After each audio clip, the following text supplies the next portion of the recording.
My name is Olena Pavlenko. I'm a president of DiXi Group. We are the energy think tank which works in Ukraine. Our mission is to drive changes in the energy sector of Ukraine and make it closer to the European Union.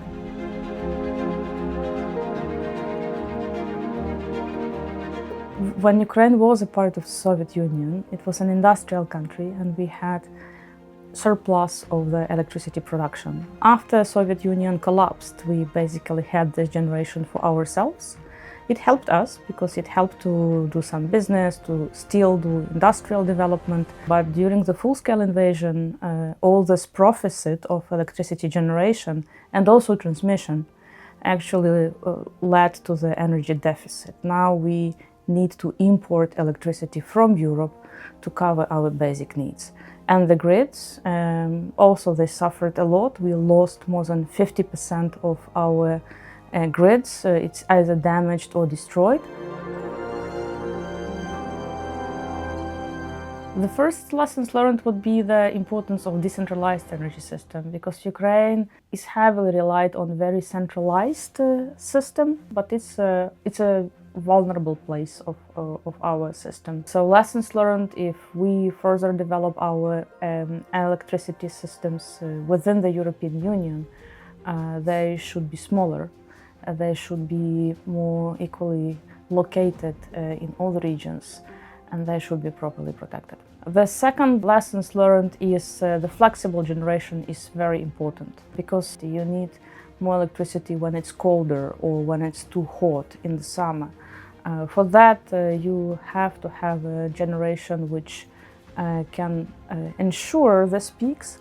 And in our case, this is gas generation. For the future, in European countries, in the EU member states, it should be a combination of renewables and batteries. The third lessons learned is a proper communication with your citizens and with consumers.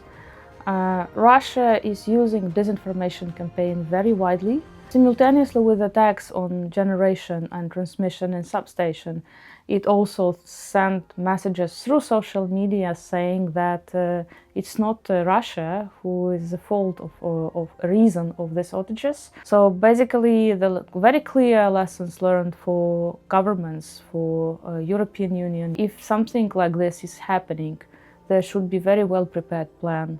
What you say to people, how you say to people, be honest with people, explain all the details that are happening around. Simultaneously, what is a real lessons learned for all of us from the war for decarbonization is the need to accelerate the development and installment of the battery storages, all types of storages that might help to store the electricity from the renewables. As soon as we have this, I think the answer to the fast decarbonization will be there.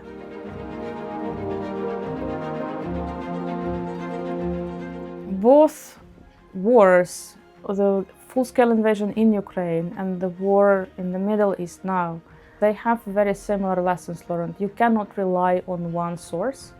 You cannot have monopoly in generation, in supply, in anything.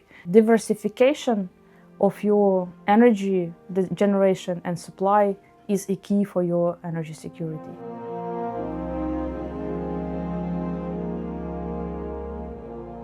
In Ukraine, we have this very sad joke that the war actually accelerated the decarbonization in Ukraine, because first of all, we lost thermal power generation run on coal.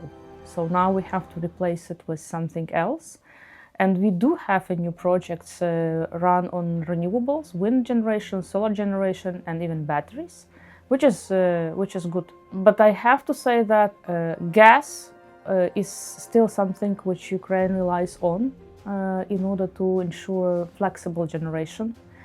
And this is something which I think many countries will still need for some period of time during the decarbonization process.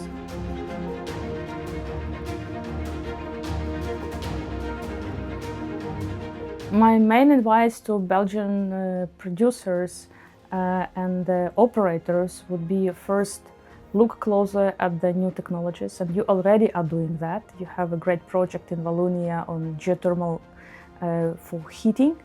I think such projects will be very much popular and in use for the future. Second, please pay more attention to the grid extension, making it more sophisticated, making it more resilient. And the third one, I would suggest also to find again the solution for balancing the grid. We do have a lot of renewables. We do have a very good investments in solar and wind and hydropower, but battery storages, all types of storages, if we can help development and manufacturing that within the European Union, I think that would be the solution for future energy system.